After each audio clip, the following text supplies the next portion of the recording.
around the world and meet innovators and people like you who are starting companies. And my knowledge is not very deep. If you ask me how to code Node.js, I don't know how to do that, right? But my knowledge is very, very wide. I get to see many, many different technologies. Like this morning I was at Sephora, last night I was at Honda, tomorrow I'm at Amazon up in Seattle. So I get to see a lot of different things. And because I get to see so many different things, I get to see patterns happening before most other people do, and I build relationships with people who are building the companies, so I have a little bit of a head start on the rest of you.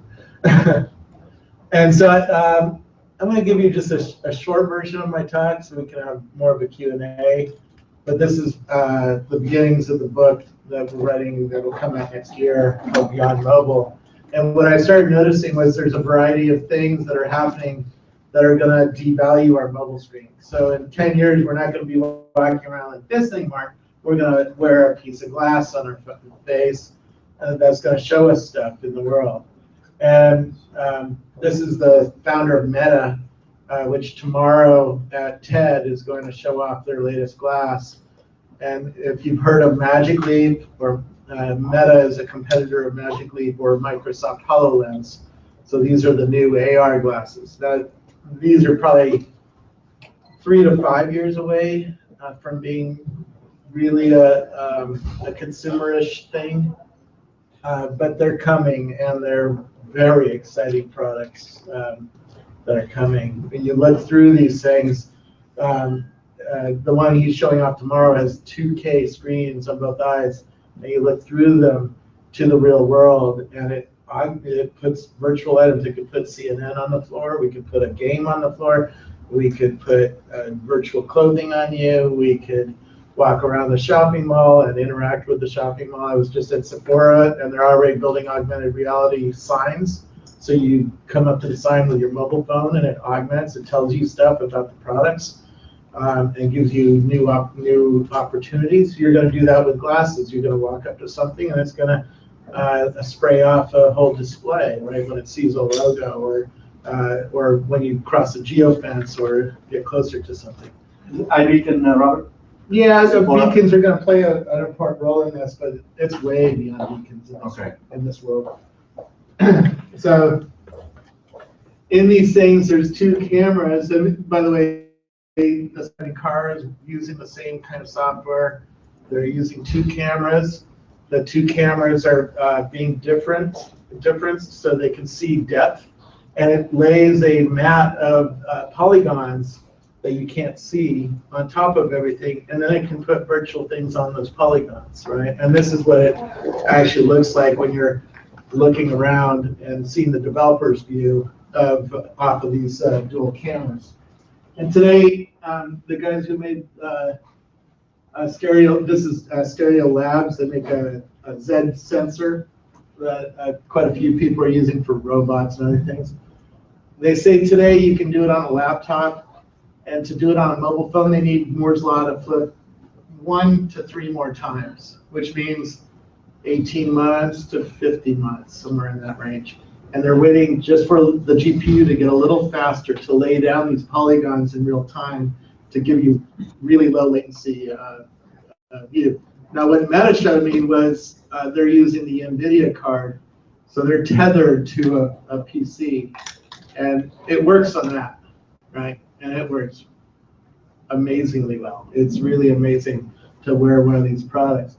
But you're tethered, and you have a device that's fairly big on your face. Not going to be very interesting to consumers yet, but it's certainly interesting in enterprise. If you work at Caterpillar on the tractors, you're already wearing either ODG or Meta glasses, and it augments the tractor. It shows you how to fix the tractor. It puts CAD drawings on top of the tractor while wearing these, right? If you go to Disney, they designed a new park in AR. You go to Ford, they're using VR and AR to design cars and walk around the cars with these glasses on. Anything that has a CAD drawing can be easily put into these things.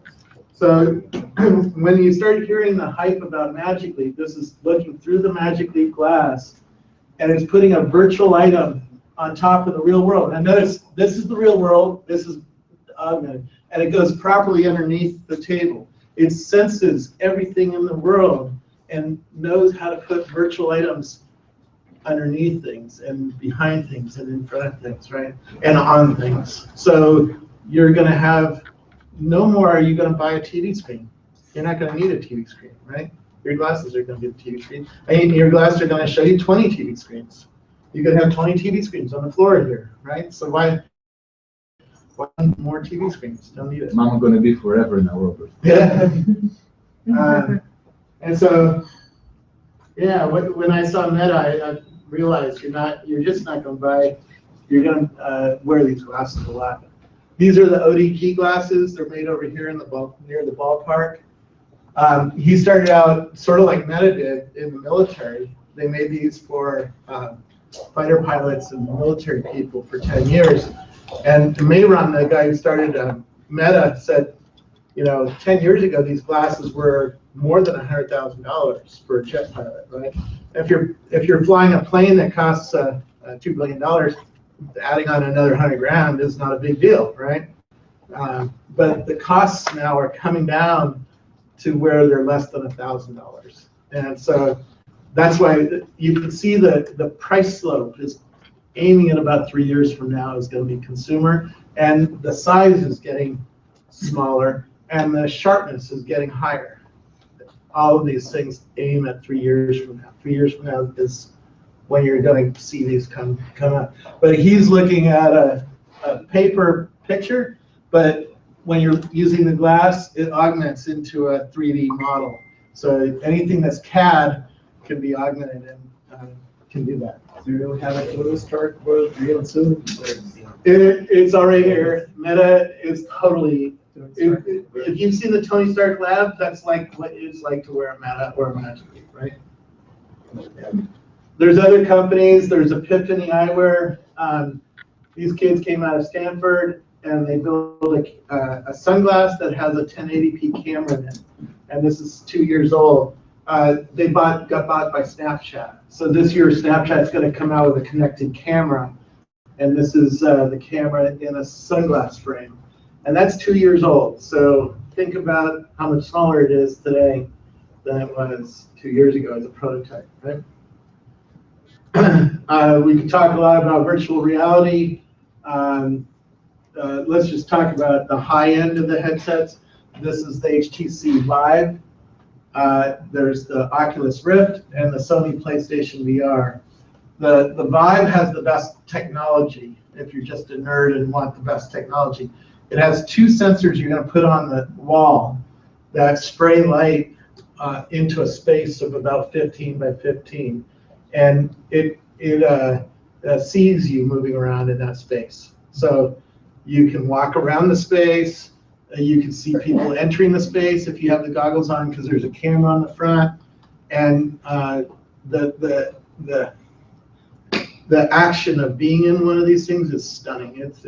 You're in a virtual world that's very sharp and very low latency as you look around. It's redrawing extraordinarily fast. And you have controllers that it can see itself in 3D, and they're very advanced. And that's true of all the ones at the high end. So HTC is going to be the technology leader. Sony is probably going to be the market share leader because you plug it into your PlayStation 4, and they're going to have a bigger installed base and a much bigger set of games and other things to play on the PlayStation. And then there's Oculus, which I'll show you later. There's a lot of low-end devices hitting the market. Google Cardboard, Viewmaster, and there's a whole bunch of free ones that are either $30 or less. And marketers are starting to put their names on these things and give them away for free. Absolute showed me this one at one of the marketing conferences, and they give them away to 5,000 fans for a music event. And they said the average time spent in this was 19 minutes, which was very long for a marketing campaign to have an interaction with the brand. And so you're going to see more of these things just be given away for free. And the nice thing is your mobile phone fits in there, and you get a brand experience. You're going to see new kinds of cameras this year. This is the Views, which is a 360-degree 3D camera for less than $1,000. That's coming in September, supposedly. But GoPro, Nikon, Ricoh, and many others, Spirit Cam. There's many startups in this world. And then there's high-end cameras like the Jaunt or the Lytro or the Nokia. They're going to be it for the professional level, people building virtual reality or augmented reality. So when you start thinking about a world with these glasses on, I start dreaming about a new world that I'm going to want to interact with everything differently. And the Internet of Things is starting to show us how different this world is getting already and is about to get. This is a company here in San Francisco called Cantaloupe. And his dad started maintaining vending machines because he came here as an immigrant and couldn't get a job, had a few $100s, but could get a job maintaining vending machines. And built a business up where he owns a lot of vending machines around California. And his kid comes along and goes to business school and says, this is stupid, because you have to park a big truck out front. You have to go to the vending machine. You have to open it up. You have to count how many Diet Cokes sold or how many Snickers bars sold or whatnot. Then you have to go back to the truck and get the inventory and then go back to the machine. Now they put a Jasper card into the vending machine, an Internet of Things card. By the way, Cisco just bought Jasper, so that shows this market's starting to get hot because companies like this are starting to do it. And the Jasper card has a cell phone SIM in it, so it can connect to the cloud. And so now you buy Diet Coke, and the database in the cloud knows that a Diet Coke just sold. So now he completely changed the supply chain, and he's saving millions of dollars a month because the inventory is in a warehouse, not in the truck. And in the warehouse, they make a bin specifically for this machine with the Diet Coke. They need to refill it, right? So it doesn't sit empty for a week, right? On and on. He was making a lot more money because he connected this in. But imagine walking up to this with an augmented reality glass. You're going to change your behavior here. First of all, the logos are going to augment and tell you stuff, and you're going to just talk to the machine and maybe even have it delivered. And let's talk about some of the ways that's going to happen. We can talk about self-driving cars. Where do I want to go with this? Is that Mercedes going to be a ride in their self-driving car technology as well? It's very associative with the augmented reality because they're going to use the same techniques to build a 3D map of the world, to understand what is it looking at, right? Because it needs to look at a street sign and understand that street sign. It needs to look at a stoplight and understand the stoplight. It needs to look at a human being and understand what is the human being trying to say when it's doing this, you know? It has to understand that, and that's what Google's cars are doing. When they're recording it when they go down the street, right? They're watching the human beings, and the machines are learning about humans and trying to build predictive models of what is that bicyclist doing next? What is the human saying when he's saying this or saying this, right? What are the eyes doing, right? And all of these techniques are going to lead into augmented reality worlds where I'm going to look at you and you're going to augment yourself. We were just at Sephora, a big cosmetic retailer. So 10 years from now, you're going to buy $500 worth of virtual cosmetics to make yourself augment to other people, right? Using these techniques.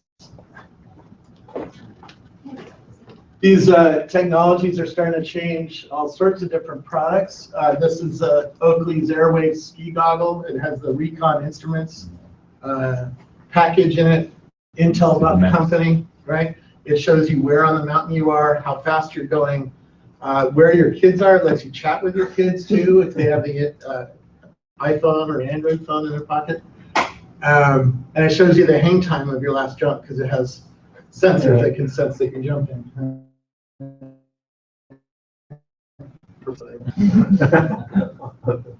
We might talk about how physical spaces are changing because of technology. This is Levi Stadium where the Super Bowl was just held 60 minutes down. Well, you guys know where it is. In the stadium, there's 2,000 beacons.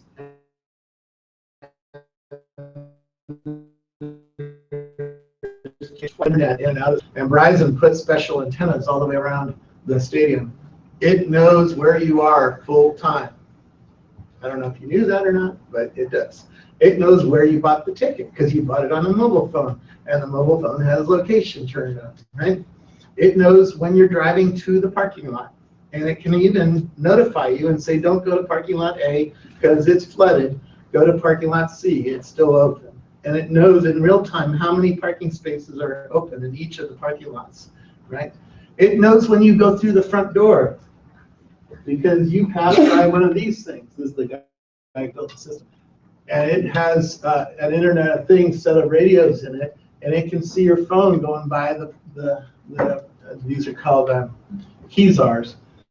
And if you try to walk by into the VIP lounge and you don't have access to that, it'll glow red, right? And it'll let the security people know you're not supposed to be there. It's going to know where you are full time, down to 1 meter in the stadium at all times. Now, when I say to people this, often somebody says, I'm going to turn that off.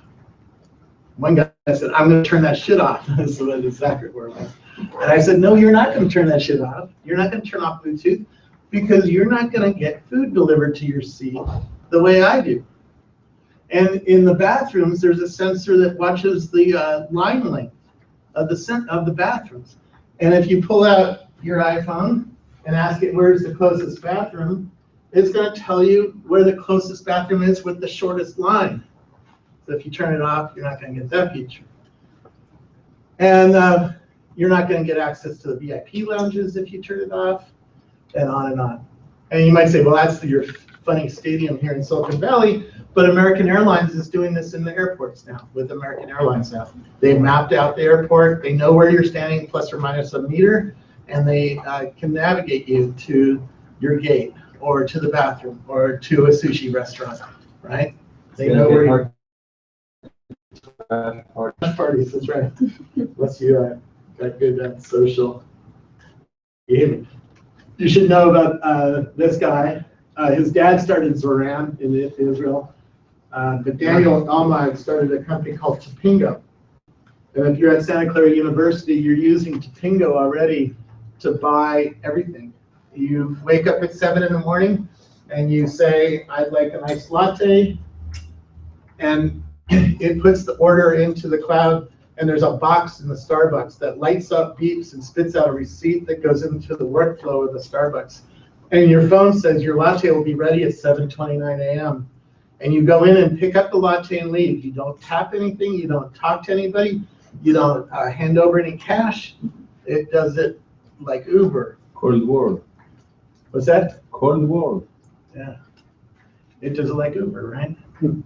But he went further this year. He knows where all of his customers are full time.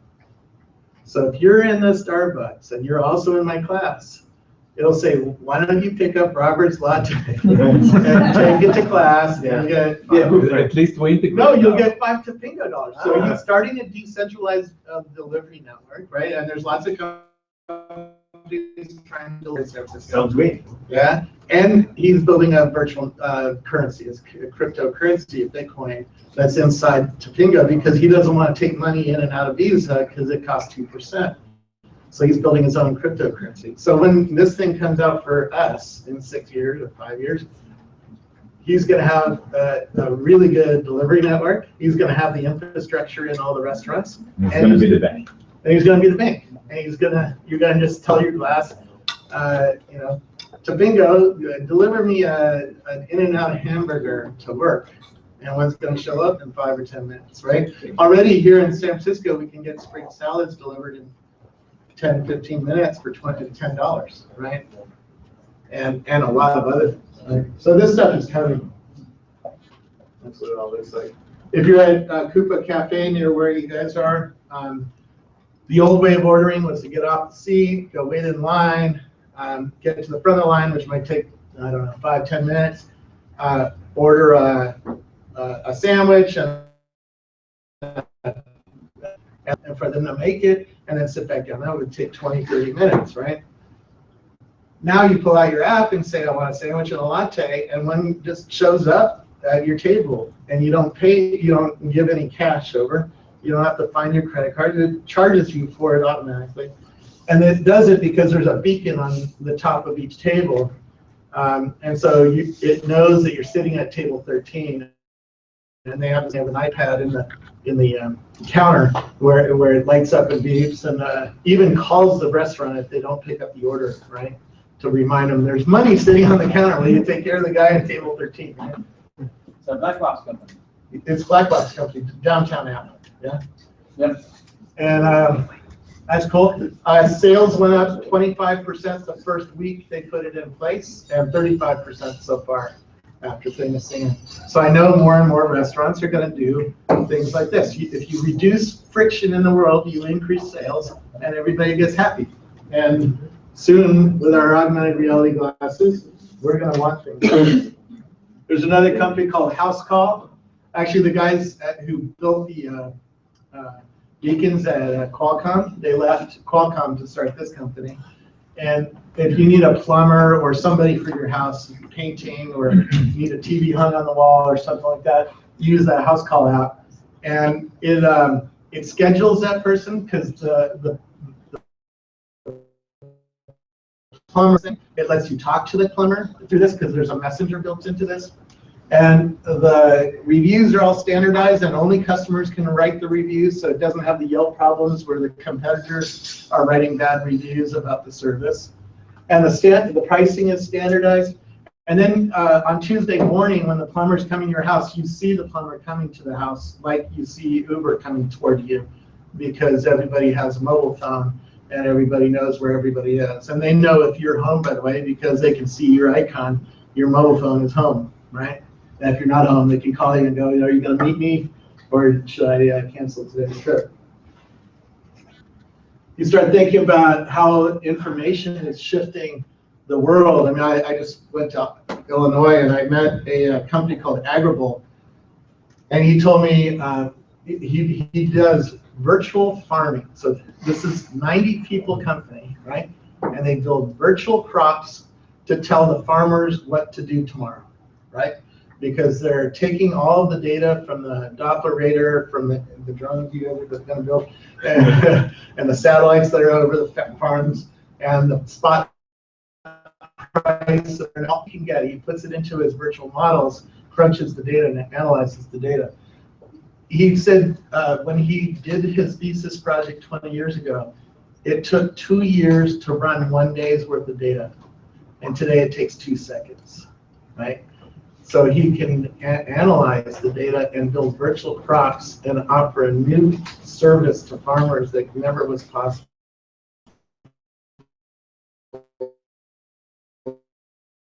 Started up here in the wine country, and all they do is watch when you say something about wine on social media, right? So if you say I bought a case of Camus on Camus, it would put you in a profile and start watching it.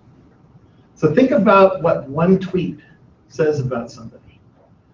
If you go to Camus and you say I just bought a case of Camus, that tells me you make more than $100,000 because you can't afford Camus unless you make a pretty good salary. It tells me you probably are a business person because you're not going to appreciate Camus wine if you don't have a business expense account, Yeah. right? Yeah, I'm going to tweet it. Yeah, and it tells me you care about wine because you're not going to buy Camus if you just start drinking wine today, right? It's stupid to spend $200 on something you don't understand. care about your reputation because Yeah. you want people to think about you. Yeah, but instantly I know something about your salary, right? And so if I own Paradox Winery, I'm going to wear little glasses. I talked to Sephora, they said, oh yeah, we're playing with little glasses. So when you come in, you're going to be served differently based on who you are, right? So if you're coming from Camus and I'm selling Paradox, I'm going to take you to the reserve room, right? Yeah. And I'm going to know that you're very willing to. If you said the same tweet from Sutter Home, I know that you'd buy a $10 bottle of wine instead of a $200 bottle of wine. And I'm not going to take you to the You're not reserve gonna room. talk to him. No, I'm going to talk to him. I'm going to take him over to this side of the bar and say, hey, check out my budget wines, right? I'm not going to take you to the $200 bottles of wine, right? And waste my time and waste my profits. And yeah, this is already happening, right? These guys are seeing 2 million tweets a day about wine, and it's going up exponentially, right? And the Shellbox is building a grocery store, a smart store. So you tap your phone to a Shellbox display in a grocery store aisle, and it tells you about that aisle. You don't even really need to tap it if you have a modern phone, because it knows you're there already, right? There's 9 radios in here. It can see your phone walking by. So to end and then start the discussion, when I went to Facebook and saw the latest Oculus, they showed me this demo called Toy Box, where I'm wearing the Oculus, I'm holding these controllers, and then somebody else is somewhere else in the world. And we're playing over the internet, ping pong, shooting each other, lighting fireworks, throwing footballs, punching each other, doing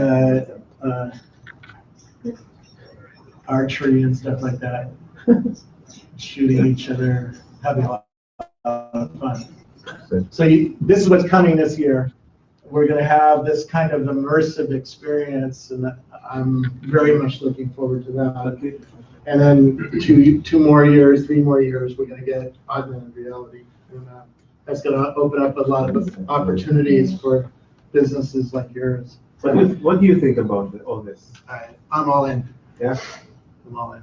All right, so I'd like to invite Shah. I'm buying it.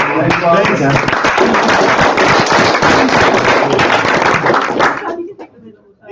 So, I mean, Yeah. Robert is such So that's a all good the guy. fun stuff. Now we got to talk more on business. Businesses that actually make sense today, right? So Robert is so cool that he needs 2 people to interview him. Okay, so to introduce Saad to the rest of the people and whoever's watching on live stream, he's one of the founders of WCCF Tech. So they broke more news, especially in the tech industry, than any other media channel worldwide. So he's also one of the Blackboxers in this edition. So I thought, it's a good way to, get the techies out. So they promoted it on their platform, and all right. Yeah. Okay, so do I have to actually say that all over again now? No, all that's right. fine. It's for the live stream. Good. Yeah. So all right. So Robert is one of the people who 20 minutes later, he has a photo with one of the TechCrunch guys, and he's having a lot of fun there. Yeah. How was that? Yeah, it's fun. Yeah. Cool. It's good to be king once in a while. Every now and then. All right, so I'm going to check Twitter for all of you guys who are asking questions on hashtag #AskScoble. Yeah. But as a first question from me, I saw it on Facebook that you posted about M. If you got $20, what would you do? So it's a question about virtual assistants. I'm a fan of Amy, not AI, and that's pretty cool as well. And we had Adam Shayer, one of the speakers here. And yeah, I'm really curious, what would you do with $20 if you had to spend them all in Facebook? And what do you think about the whole initiative? Everything. Let's set up that question a little bit differently. Siri was launched in my son's bedroom, and I got to see the back. And if you ask Siri something like, how many people are checked in at Rackspace on Foursquare, it understands you just fine. And Foursquare actually has an answer to that, right? There is an answer in Foursquare of how many people are checked in here. And Foursquare has an API, but Siri is not hooked up because it's the way it works. There's 80 lines of code that Apple needs to write to take the verb adjective that you just uttered and convert it into an API call, and then unconvert it back into a voice thing that Siri will say, oh, there's 5 people checked in a Rackspace room. And it's hard-coded, so it doesn't work. If you ask Siri that, it'll give you a Bing answer. In other words, it fails and goes to Bing and tries to get you an answer, and it's a stupid answer. It doesn't make sense. And all of these, Siri, Cortana, Alexa, and the Amazon Echo product, all have this failing. They all, when they work, they're freaking amazing, right? Because you hit one of the use cases that was hard-coded, and it's amazing when it works. But when it doesn't work, it's very frustrating. And that's why it doesn't work. It's hard-coded. So Viv, we should talk about Viv and then talk about M, because they come at this world through different philosophies, and they're going to make very different products because of that philosophy. Viv, which is Adam Shire and DAG's company, doesn't hard-code anything. The program, when you search in Viv, it writes the 80 lines of code as you search. In 1/20th of a second, it's a program that writes a program. It's really advanced. It's completely cool computer science to see on your phone, when it writes the code. And so, one, it's much more flexible right away. And it also can handle much more detailed queries than Siri can. Siri likes a simplistic query with one noun, one verb, one adjective, a very simplistic sentence. If you try to do 5, it breaks. It doesn't like that. Viv is going to be much more flexible on that side, so it'll understand you better. And then if Foursquare the bottom is open, where Foursquare can say, just give us all that shit, and we'll figure it out, or we'll help you write the rules that will make the engine work. So it's an exponential learner, and you guys have heard about exponential things in the world. But Viv might start out very similar to Siri, but over time it's going to get smarter and smarter and smarter, because developers, like all of you, are going to be able to plug in at the bottom and say, hey, anytime you hear the word food, give me that. That's my brand name. This rules for you and answering those questions. Viv also builds a profile. So if you ask it, can you deliver me a large pepperoni pizza from Roundtable, it builds a profile on you. And you can see the profile, which you can't with a lot of the tools. And you can fix the profile. If you don't like Roundtable anymore because they pissed you off, you can take that out of the profile so it doesn't keep serving you that way.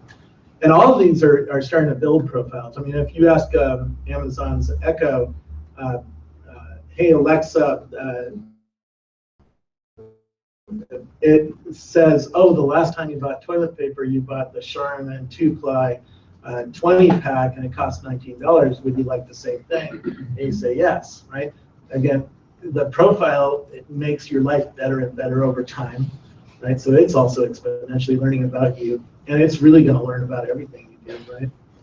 And it has a neural network and a few other toys, but just the openness, the flexibility is going to make a really interesting new experience of using Viv versus Siri.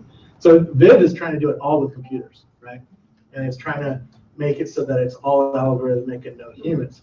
M comes at it, we're going to do that too, but we're going to start with humans because we have no idea what you're going to ask, and we're going to answer every question, right? So if you ask it, where's the closest bathroom to 620 Folsom Street, Apple's never going to hard code that, right? But Viv will just look it up on a map, and somebody will be there and say, oh, there's one, a block away. Go to this restaurant. There's a bathroom. And they might even call the restaurant, make sure the bathrooms are open, right? All sorts of fun stuff that you can do when you start out with humans. And so Facebook M is going to start out with humans and then slowly convert the question responses into computer code. and a human will answer the first time. After that, a computer's answering you because you asked the same question that Joe did 10 minutes ago, right? And so they come at the world very differently. So to answer the question, what would I do with $20 on VIP, or on M? I'd probably, get me tickets for my son to see Star Wars tonight, or get me a sandwich delivered and deliver it to 620 Folsom Street by 7 p.m. because I'm going to need food, right? Yeah. Something like that. But the people inside Facebook say the questions are quite interesting, and they're different than they were expecting, which shows the problem with hard coding. You just don't know how humans are going to use these things. And so I like the M approach of having a human do it first.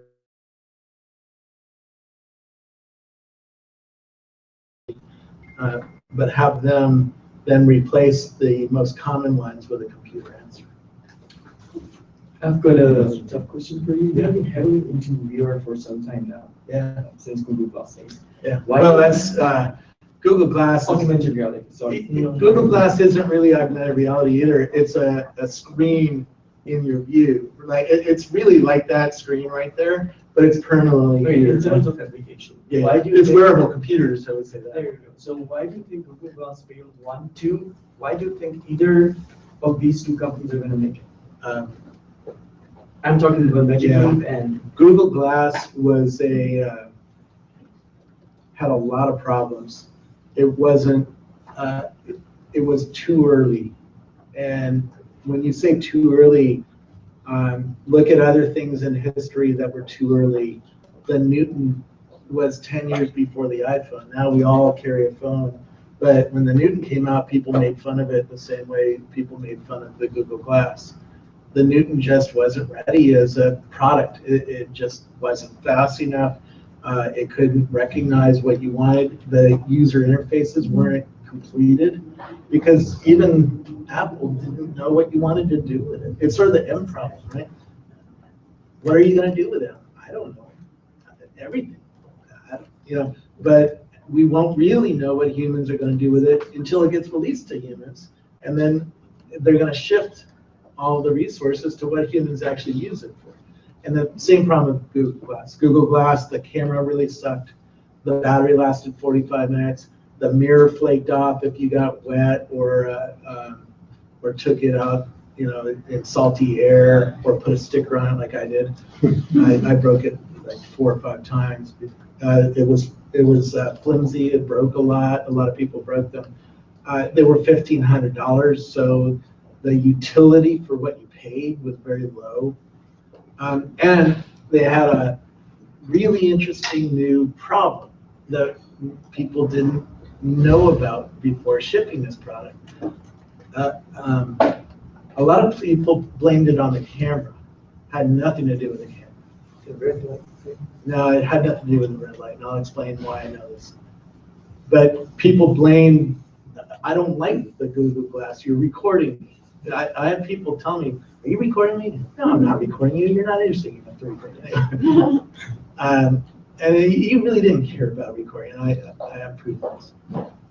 You about the social contract between us. We evolved as humans to look into each other's eyes to build trust with each other and know whether you're lying or know that I have your attention, right? If you start looking at your phone right now, I'm going to renegotiate our social contract. Is Facebook really more interesting than this right now? Really?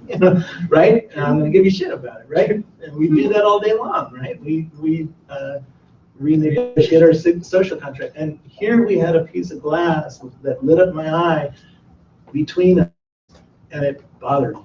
And you didn't know why it bothered you, and you didn't have a language to tell other people why it bothered you, so you blamed it on the camera. And I know this because I was at Coachella. Now, Coachella is a big music festival, and I'm in the middle of 10,000 people, and they all are recording. Every single kid has their iPhone in the air recording the freaking thing. So it's not about recording. There was 2 people in front of me who said, I need to get away from the Google Glass people. Now, I wasn't wearing it, so I was like, what? And I started looking around because they were trying to get away. They were trying to get away from Google Glass, even though everybody was recording here. So there was something that had nothing to do with recording that was making them feel uneasy. And sure enough, there was two guys with Google Glass on. And they weren't recording, because I can tell if they are recording or not. I know enough about how it works to be able to look at the screen and see if they're recording. But it was a social contract. It was weird. It looks weird with a thing in your eye that's lighting up your eye. You look like a robot, right? And it makes you feel uncomfortable. It fucks with your social contract. And also, it's elitist. If I couldn't afford it, I didn't know what the hell you were doing in it. What are you doing? Are you doing a body scan on me? It was weird technology that I had no context of understanding what it did. Once you had it, you realize how stupid it is. Right? And in fact, that was the other problem. The first day I got mine home, my wife asked me, "Oh, can I wear that and it'll tell me everybody's name that I'm looking at?" I'm like, "No, it's not nearly that good." But that was the expectation. Yeah, because Google showed it. Google showed this kind of augmented world where you're going to wear the glass and it's going to assist you living your life. And so it set in place that expectation. Now, since Google Glass came out, Copen has made the screen smaller and smaller. I saw Carl Zeiss has a waveguide screen that looks like a normal pair of glasses, and I could not tell there was digital information being displayed. So this problem is going away. We're all going to have glasses. And I'm not even going to know that you're wearing glasses, that are smart glasses in the future, right? The screens are going to be so small, and they're going to be built right into the eyeglass frames. I'm not going to know. When I walk in a store, I'm not going to know that person's looking at my profile information on Salesforce, right? And the problem's going to go away. The other thing is the things will be foldable so you can take them off at inappropriate times. Because it's not appropriate to be wearing computers on a date, or at a movie theater, stuff like that, right? Even though people will, I think we're going to redefine what it is to be a human in this new world. The second part of your question was, why is this different? No, why would this succeed where Google Glass failed? Because this is true augmented reality. This is putting an image on the real world and augmenting your work, your fun, your art, your world. You can see CNN here, or like I'm missing Ted right now. That I have the live TED Talk screen. I could put that here on the floor and just watch it while I'm talking to you. Talking about a social contract. Yeah. And you would be watching something else on the floor, or I can share TED with you and say, "You want to watch TED? It's on the floor," or it's on that wall. I'll put it on that wall, or I'll replace that screen with TED, and you won't even know, right? Because I'll just be wearing a glass on, a piece of glass. It is so compelling that Stephen Wolfram cried when he got his demo of Meta, and I cried. It is an emotional experience to have the world augment this way, right? To think about the magic that you are experiencing. And at the conference last week, at the Unity conference, everybody, when I go to a conference, I start asking people, what's hot here, what's cool? Everybody's like, you got to see the HoloLens demo. HoloLens is a little tiny screen augmenting compared to the Meta, and it was still the #1 demo, right? So I know this stuff is interesting to people, and VR is the same way. I watched people come out of demos at Web Summit, and they were all saying, "Holy shit, I want one," and it's a life-changing demo, right? So I watch emotion like that, and people wearing Google Glass never had that emotion. We had other emotions like, this isn't really what we want. It's close, but it didn't get to the promise of an augmented experience where it shows us about the world. It's a little taste, but it wasn't nearly satisfying. And the product just wasn't there in a whole number of ways. The Copen screens, by the way, they're now lasting 4 to 8 hours on a battery. The Google Glass was lasting 45 minutes. The audio controller, Google Glass I could take control of your Google Glass by saying Glass, do something, and the new microphones don't let you do that. And you're seeing the innovation in the industry, the voice recognition and Siri and Viv and Alexa are getting better and better and better. So these things are starting to work better and better, right? And all of them are learning at some level from us. So they're getting better and better, and they're going to keep coming.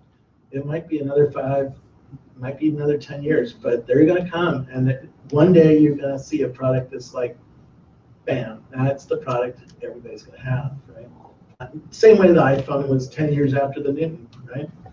So do you have a bet on which one technology would that be? Because we did have a lot of comments, also from John Markov, that this cannot be the interface that we will be using a few years from now. That I guarantee you. Yeah. In 5 to 10 years, certainly within a decade, we are not going to use this. Absolutely true.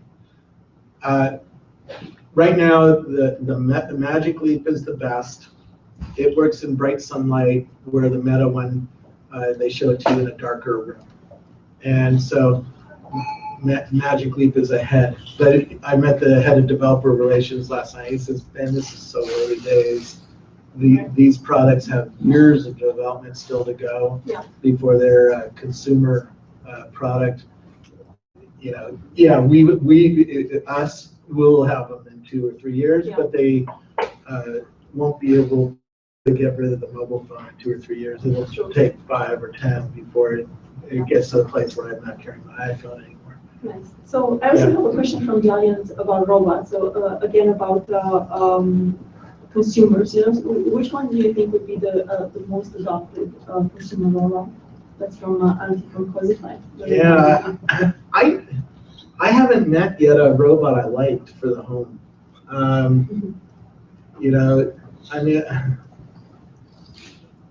We're barely to the place where we're liking Amazon Echo in the home. And that's a little cylinder that has 8 microphones on it. And you say, "Alexa, what's the weather?" And it tells you the weather. Or, "Alexa, what's the stock market doing today?" Or, "Alexa, read me a book, read me, Future Industries by Alex Park," something like that. "Alexa, set the timer on my stove to 5 minutes. Alexa, tell me a joke." By the way, if you say, "Alexa, are you single?" it says, "I'm attached to the wall." So they put a little sense of humor into it, right? But it's training us that it's okay to have something in your house that's listening, that's going to interact with you on common things, on tasks. But the robots I've seen, beyond the vacuum cleaner, which is a little robot, right? The kind of things, or the window cleaning robots. The promise of the robot industry hasn't gotten to where I have fallen in love with it yet. I've fallen in love with Alexa. I haven't yet seen one that's a consumer-based robot. But there's robots that are taking off inside stores and inside help desks at airports and stuff like that. And I think that's where the humans are going to get their first relationship with a robot there. And the industry is going to monetize on robots in that kind of situation because there's a business model there. And the techniques they're going to learn are going to come in the house. But there are some that are cute. Maybe good for senior parents to make them feel like somebody's there with them, but it's not yet to where I'm laying down. All of my money this year is going into VR. All my extra money. I have $3,000 I've been saving. It's gone into VR, right? I'm not yet to the place where I'm like feel emotional to buy a robot yet. And is that true of anybody in this room? Does anybody have a robot in their house? Yeah. Roomba. What if you thought about the house being a robot? So having all the sensors out there. That certainly is happening, right? Yeah. But that's not, I don't think about that as because I have a drop can, I have a Ring doorbell, I have a Nest thermostat, a Nest smoke detector, I have the Amazon Echo. I just got a new thing for the garden to control the garden. So the Internet of Things revolution is really changing my home. But that's not what I think of as a robot. I think of that maybe as an assistive home or a digital home or something like that. Jibo? The Jibo, I've seen it. I just haven't fallen in love with it. It's not. Nobody comes up to me saying, the reason I bought the Alexa, by the way, everybody in my talks who had one said, I love that thing, you should get one, And I haven't yet heard that from anybody, oh, you gotta get the Jibo, it's amazing. When it starts washing my dishes, maybe. That's what we all want. That's our stereotypical robot, because we could buy a $3,000 robot so it can just keep our dishes clean and do our laundry. That would be cool, right? But we haven't gotten to that place yet. Right? It's too expensive. It's coming. So how do you see AI changing the future for Google and Facebook? Well, Viv is an exponential learner, right? And Viv, if it learns faster than Google, and if Google can't make its systems learn as fast, 8 years from now, are we using Google anymore? Probably not, right? And it could happen. There's plenty of big companies that used to be really big companies. They're gone now because a disruptive technology comes along. But I know Google's working on their own. Yeah. It will come. So. Well, what's funny, when you meet with the Siri team, they all know the other guy's product really well. Adam told me, oh, Google's kicking our ass at Siri because it's learning faster. I go, how do you know that? He goes, oh, we instrumented all of the Google staff so that we know how fast it's learning and how fast it's pulling ahead of us, so we know we need to rewrite our engines to learn faster, and we need to come up with better. And I think that's where Viv came from, right? They knew that they couldn't move fast enough at Apple to make it happen, so they went and started another company, and now they have an exponential learner, and we'll see if anybody figures it out. It's a pretty, when you actually see it and break it down, it's a fairly simple concept, but really advanced computer science. I mean, the thing writes 80 lines of code every time you search, right? It's like, wow, that is not normal computer science. That's not the computer science I remember studying at school. This is a new brand of computer science. And it's quite amazing to watch. And by the way, the same kind of computer science is being done for augmented reality, because as you walk around the world, it needs to recognize things, right? And it needs to bring you information about that logo or about you, right? And the self-driving car, same way. It needs to see a kid running across the grass, and it needs to predict, is that kid going to run into the street? And who will be responsible for all the mistakes? The car manufacturers. The car manufacturers and the other. It'll be a shared responsibility, because for the next 15 years, you're going to have a steering wheel in the car. So did you touch the steering wheel? Did you touch the brakes? Did you trust the car? Because maybe you overrode the car, right? In the Mercedes that I got a ride in, you could override. If you left it alone, it drove, and it drove very well. But you can override, and now who's at risk now? And it's going to know, because it's going to record, if there's an accident, it's going to record the last 60 seconds of everything. The black box of the car. And it's going to be up on the cloud, and the cops are going to pull it up and go, you stepped on the gas. You're at fault, not the car, right? So, All right. So, cars. We can spend a whole 2 hours talking about cars and how law is going to change. Because I went to Virginia's tech transportation, to the smart road, and the technology of intra-car communication is about to change. They're putting chips now in the car to have the cars communicate with each other, because the sensors on the self-driving car can only see 100 meters in front, and if there's a truck in front of you, you can't see in front of the truck, right? So if you're following a truck and a crash happens 3 cars in front of you, and everybody's stepping on the brake, emergency braking situation, your car should just start slowing down, because It should be communicating with the cars in front of the truck and understanding, hey, everybody's slamming on their brakes because something is happening. And so you should slow down instead of having to go into an emergency situation. Keep in mind, in an emergency situation, a self-driving car will probably stop in time, but you is a human. Yeah. And he's going to wipe you out if you don't slow down slow, because he's not going to stop in time. Humans are not fast enough. In fact, we know this. Ford's head of safety told me in accidents, 80% of humans have not applied full braking pressure to the brake. So we know humans are not fast enough. And a computer will be fast enough. So a computer will stop the car, and then you'll hit the car. And in fact, the Google cars are already, it's already happening with the Google car. The car's stopping for some reason, and the guy behind him is on the fucking phone and hits the car, right? And didn't stop in time.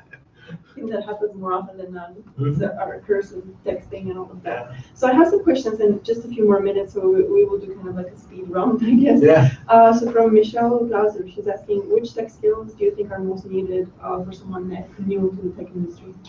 Unity. Which one? Unity. Unity. Unity is the the system that the VR systems are using, and soon the AR systems will use to draw the virtual worlds that you're going to be in. And that's a hot industry right now, and it's going to be hot for decades.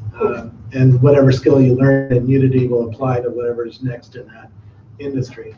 But we need a lot of people to build a lot of entertainment, education, journalism, banking apps, all sorts of stuff that's going to be built in virtual reality. That's a Awesome. big industry. Next, what do you think is the best use case for enterprise wearables? Well, we already have it. It's anything that you can view in CAD. So if you're working at a Boeing on jet engines, the jet engine is a CAD drawing, right? And so you can augment the physical engine with the CAD drawing. And in fact, that's exactly what they're doing. If you wear the ODG glasses at Caterpillar, they teach you how to maintain a Caterpillar tractor by augmenting the tractor, putting virtual images on top of the real engine and saying, this is where the first 4 screws that you have to undo are, lift up this cover, and then look at this. Yeah. And and it teaches you how to maintain an engine. Disney's using this for parks. Ford's using this for cars. Architect firms are using it to visualize architecture because this building is a CAD drawing somewhere, right? Yeah. And so if you look at this building, it's a CAD drawing. And so Meta already has 140 customers, and they're all doing some sort of CAD manipulation. Cool. Sam, do you have another question? I've All right. got a lot of questions for Okay, you from another the guys back pass on the website. All So, since you're hardware enthusiasts, they really want to know what are the specs of your home computer that you game on. Apple guy. No, but if you're buying an Oculus or HTC Vive, so the Oculus, you buy the headset, and that's $600. And then you need a PC. It doesn't work on Macintosh, and the PC needs to be a fairly nice one, but it needs a huge NVIDIA card. So I'm looking at, there's actually a website that shows different levels from $1,500 to $2,500 that you can buy from Alienware or Dell or whatever. And I'm going to buy the high end because I never buy the minimum spec. And I'm actually probably going to have a kid. There's a kid in Arizona that that's trying to start a business making games for the VR or PCs. But find your local kid who's 14, 15. They're all building their own gaming PC with NVIDIA card in it, and have them build you a nice one. Another question is, what are your thoughts on quantum computing and whether we'll see it in application? In an interview about research where they explain how it's coming along. That's probably the way she put it. You're going to hear about it every year more and more. but we're probably 15 years away from a real breakthrough where it would really impact us. But maybe we're wrong there. Maybe it's 7 years. Maybe it's 30, right? So there's a window there that they're not, the leading edge computer scientists don't really know, but the computers, at least at the data center scale, are going to be very, very fast compared to what we have today. So I just walked through a $300 million computer at the University of Illinois, the supercomputer there. And so that is going to be a very slow computer compared to some of the quantum stuff that's being thought out, but we don't have it yet. They don't have it. So until I can go to the University of Illinois or somewhere in China and see one, it's not here yet, but it's theoretically possible, and there are companies doing small scale, slower simulations of it, and we'll see if they have the breakthrough that lets them actually do what they believe is possible, and that might be 10 to 15 years away. Your future for mobile OS 4s. And do we write off Windows 10 on mobile? Yes. Windows on mobile is, does anybody in this room have Windows mobile phones? Used to. No, I mean today. No. Not a single person. So, but what about the rest of Android versus iOS? I don't care. The new argument is, which augmented reality glass are you going to have? I mean, I don't care that you have an Android or an iPhone at this point. They both basically do the same thing. Yeah, iPhone's a little bit ahead on apps. Android's a little bit ahead on openness and some of the contextual apps. There's nothing back and forth that's really mind-blowing. What's going to happen this year is on the Android side of the fence, we're going to get Google Tango phones, which have depth sensors, so you can aim a phone around the world and start to augment the world this way. In fact, two of the guys who started the Tango team are at Meta. That's a good hint, right? That these techniques to depth map the world are going to be important in the future, right? When the leaders of the Tango team leave and go to an augmented reality company, that's a good sign of where you should aim your future, because these things are going to. Well, it's not just money; it's businesses, right? Yeah. Yeah, it's going to take 5 years to get there, but when it does, there's a paradigm shift coming, and paradigm shifts are hard to predict when the normal person gets them, but because you can see them coming, you can start shifting your career and start learning skills and start thinking of your business. How does it fit in that world? Is it going to get disrupted by that world? If everybody's wearing glasses that are showing things full time, is your company going to thrive in that world, or is it going to be disrupted by that world because somebody made something cool for this that's going to hurt you? So I think that's how the Valley's thinking about it right now. It's like, who are going to be, who's set up for this world, who's not, what skills do we need, how do we fund companies to be pitched in this world? Because these are going to be multi-$100 billion shifts. These are not small little shifts. If what they're saying is true, and I believe it is, that everybody's going to have a glass on and we're going to interact with the world this way, that's a huge shift for culture, for theme parks, for movies, for all sorts of stuff. And in fact, when you meet with the futurists at each of these, they're already seeing these things coming. Sephora has a team building virtual cosmetics, right? Why? Because they sense it is coming, and that could be $1 billion industry that you're going to buy virtual cosmetics, right? Cool.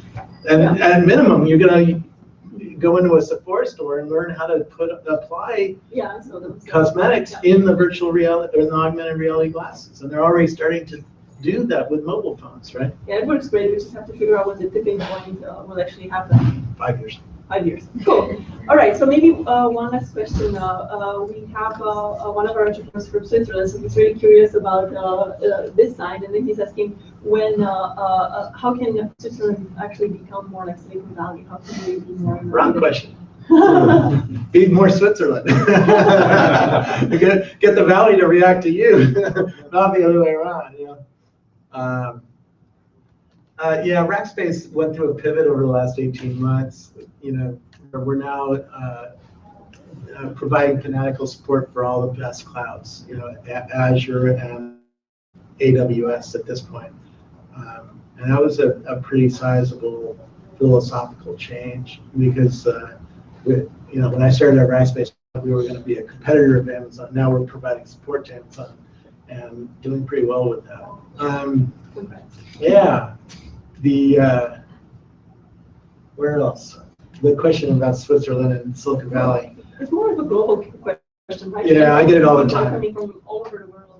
I think you mentioned a few places in the US as well, and you said, okay, well, maybe it's not all about Silicon Valley anymore, right? Yeah, the world is flattening out. Yeah. It still is. Silicon Valley still has some natural advantages over other places. We have a huge number of capital here that understands how to take risks and understands how to finance things like Magic Leap. Keep in mind, Magic Leap has no customers, has no product, and got funded $1.3 billion, right? That's crazy to most people. To us, that's how things work. You bet on something new, you think that there's a huge new market, you have an entrepreneur who is showing you a fantastic new vision, let's try. And if it costs us $1 billion, oh well, we're willing to put that capital at risk. And we don't think it, after seeing the demos, I don't think it's very risky. But it is risk. There is some risk there, right? Compared to putting $1 into a car company or into a clothing company or something like that. So Right? is it a shift in risk taking that more people should adopt this risk taking culture? And they are, right? Yeah. When you travel around the world, in Israel, there's now venture capital, or in London, there's venture capital. Certainly a lot of venture capital that understand. There's an ecosystem of people who are rich, who understand how to take risks this way and know that this is the future of business. But there's still plenty of places in the world where they don't have access to the capital. So you've got to come here and grab capital and maybe take it back home, which is hard because the money likes to be close to the business so that they can, you know. Yeah, and there is an ecosystem here of people who will help you out with your business. And you go into a coffee shop here and everybody's talking about starting a business. And it's like Hollywood, right? If you want to be an actor, you got to go to Hollywood. You can't go to San Francisco. There's no movie companies here, right? So it's the same. There is a natural advantage here. But the answer is find a way to keep the nerds in your town and don't let them move to San Francisco, which means find a way to convince rich people to finance them, find a way to put high-speed bandwidth so that they don't feel like they want to move to Silicon Valley or someplace else where there's good bandwidth to build a company, you know. Find a way to build nightclubs, right? Which, right? If you're a 25-year-old entrepreneur and you work all day long and you get out at 11 p.m. and there's nothing to do, you like, I'm moving my company somewhere there is something to do. In fact, SoundCloud moved from Northern Europe to Berlin for that reason, right? Because they wanted to be in the music culture and they like to go to nightclubs at night. And when they went to hire people, same thing, right? You hire 25-year-old engineers coming out of school. They like to have something to do. So your town better have something to do. In fact, Illinois just went through this. The mayor used tax money to decorate the downtown, and they now have restaurants and nightclubs and comedy clubs, and places for people to go, so that the entrepreneur doesn't feel like they have to leave and go somewhere else to start a company because they can't hire anybody because there's nothing to do in town, right? And you start thinking about it like that, a multi-layered approach. How can you change tax laws to attract entrepreneurs to you and not repel them? And that's the common, you know, you start having a multi-layered approach and all of a sudden your economy starts working better because you have small companies doing interesting things and all of a sudden one of them becomes really important and Apple buys it for $500 million. Now you have a few people in town who have money and it starts, you know, getting bigger, right? True. I mean, there's a lot of discussion around that. And there's lots of research that people can do into that topic. But it's great to see that the world is happening now. So we're very happy with that, and we're supporting a lot of entrepreneurs everywhere. You know, back in the 70s when Silicon Valley was getting going, communicating was possible. You know, there was no email, there was no web, there was no ICQ even, there was nothing in the 70s. And so you had to be right next to the venture capital, otherwise you weren't even going to start a company. And you had to be right next to where all the engineers were because you wouldn't get talent to start an Apple. True. And today you can get talent that I met a guy in Ireland who was working for Matt Mullenweg here in San Francisco, and he had never even met him, right? So a new kind of company can form, and you can have talent around the world. You can have team meetings now with video conferencing is really getting amazing. In fact, Meta has a video conferencing demo that you actually see an avatar of the person standing on the floor, right? Yeah. Everybody's on the floor.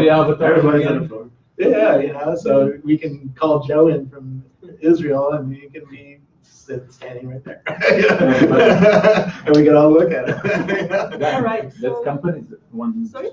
like companies like Rackspace and Amazon are going to be ready for this augmented reality, meaning like transcoding all the storage information, like the data is in video format. Well, to the Rackspace, relevant- keep in mind, Rackspace doesn't care anymore. Okay. Rackspace is a service layer on top of Okay. Amazon and Microsoft and whatever else comes Okay. along, and we'll be providing support for other things. The new data center workloads are going to be done on GPUs, on NVIDIA cards. So the winners in the new workloads are going to be companies that innovate and bring new data centers with GPUs. Because when you have a glasses or a self-driving car or a robot that's looking around at your kitchen trying to figure out what's a fork and a knife, it needs to go to a GPU somewhere to do that kind of vision learning, right? And so we need new data centers, and Amazon is pretty good on that.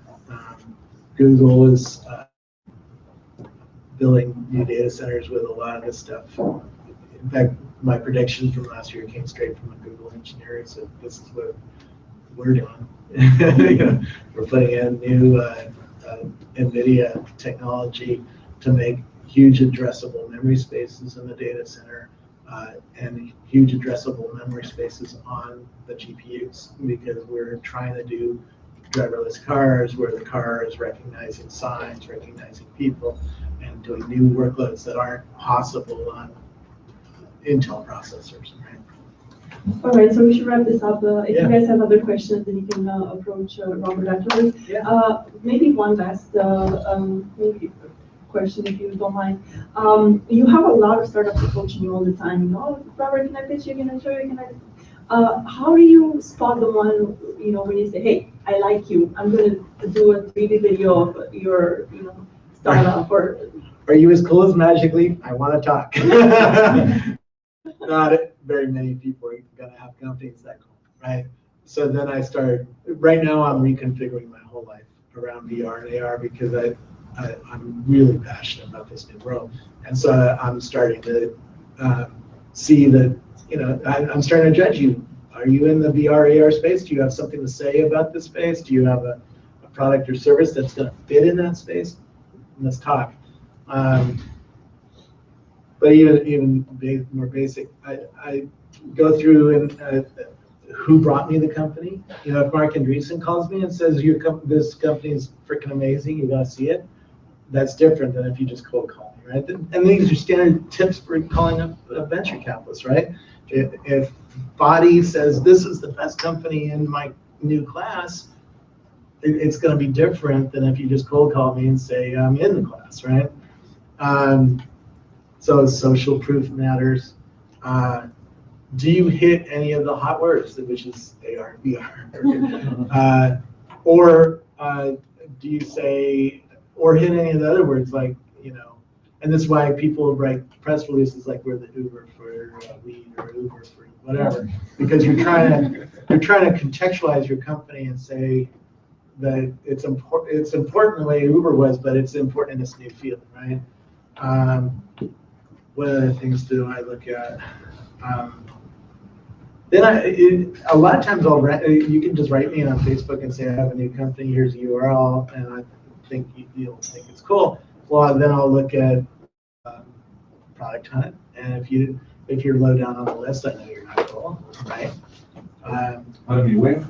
Product hunt. Yeah, product hunt now is a site where you can release a little video of what your product does, and people vote on it. Upvotes, or you see upvote and get, right? If I click get, that means I want that thing, right? And so if there's 1,000 gets, or 1,000 upvotes, and you're high on the list that day, all of a sudden you're looking cool, right? If I go to your iTunes store or your app store and you don't have any reviews, I don't care, right? I can write you off really easily, right? And the same is true of everything.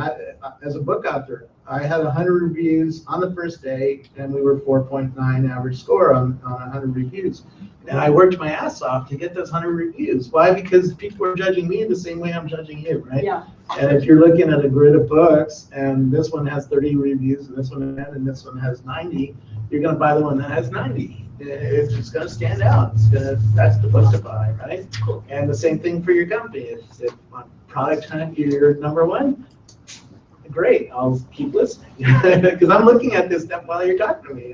What's your product hunt review? What's your Google thing say? What's your reviews on the iTunes store, on the Android store, right? And then even if I tell you to go away, I'm not interested. If I keep hearing about it, and if you're really hot, if you're really Magically, I'm going to keep hearing about it for years before you ship a freaking product, right? I've heard about Magic Leap for 2 years now, and they haven't shipped a fucking product yet. So by the time that they're shipping the product, every journalist in the world is going to be in that room. That's how you build a multi-billion-dollar business, right? Yeah, those are good tips. Yeah, but, Awesome. but you can't do that on every company, but Yeah. you can use the same techniques to put social pressure. And here's another one. Okay. When I walked into Dogpatch Labs, which is a space like this, and Ireland. no, here in Oh. San Francisco, There's they used to be out on the pier. And I was there to see some other company, and I asked everybody, in fact, I asked you guys, what's the hot company here? And if everybody points at one, and in that space, everybody says, you gotta see what these kids are doing with this product called Instagram. Cool. And so that's why I was the 79th user of Instagram, because everybody in the class was like already keyed in on the fact that this was really hot shit. Nice. And so the trick is to make your peers believe you're the one. Because then they're going to tell me, hey, this thing at Blackbox is the one, right? And I'm going to keep hearing about it. Cool. Okay, so we don't really know which one is the best because we actually believe that all of them are. But I mean, That's That's yeah, the politically correct thing to politically say. correct. That's a politically correct thing Yeah. to say, and then I take you to the bar and get you fucked up, and then I hear the truth. And the truth is, there's always one or two that everybody's like, that thing is cool. All right, we'll see about Or I'll ask you to show me your phone and show me what you're actually using. Will be Okay, that's a using, better one. right? Cool. Yeah. All And, right, and the so- product hunt is the same thing. If you only have one vote on product hunt, you're not the one. I'm sorry. Go and work somewhere, and until you get 100 at least to say you're cool, right? Yeah, it's tougher, but if you get a lot of good responses from the general public, then you're on the right track. So yeah, we got to see that as well. And screw it all. If you have customers, you can laugh all the way to the bank. Awesome. That's the best one, right? Yeah, that's the best line to close on as well. So, Robert, thank you so much Thanks. for your time. Lots of thanks to Rackspace as well. And yeah, happy to hear that you guys are doing so well and working with Amazon and a lot of other people, so it's awesome. So yeah, let's break for dinner and drinks, and hopefully you have more time to chat with our folks and Rackspace startups as well. Cool. Thanks, Thank you so Robert. much. Thanks.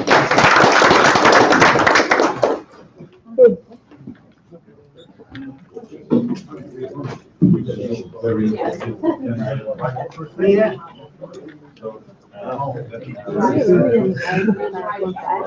Yeah, with the battery. When I had an iPhone 5, I would be constant looking for the vlogs. So That's my but I US must say unit the- number. yeah.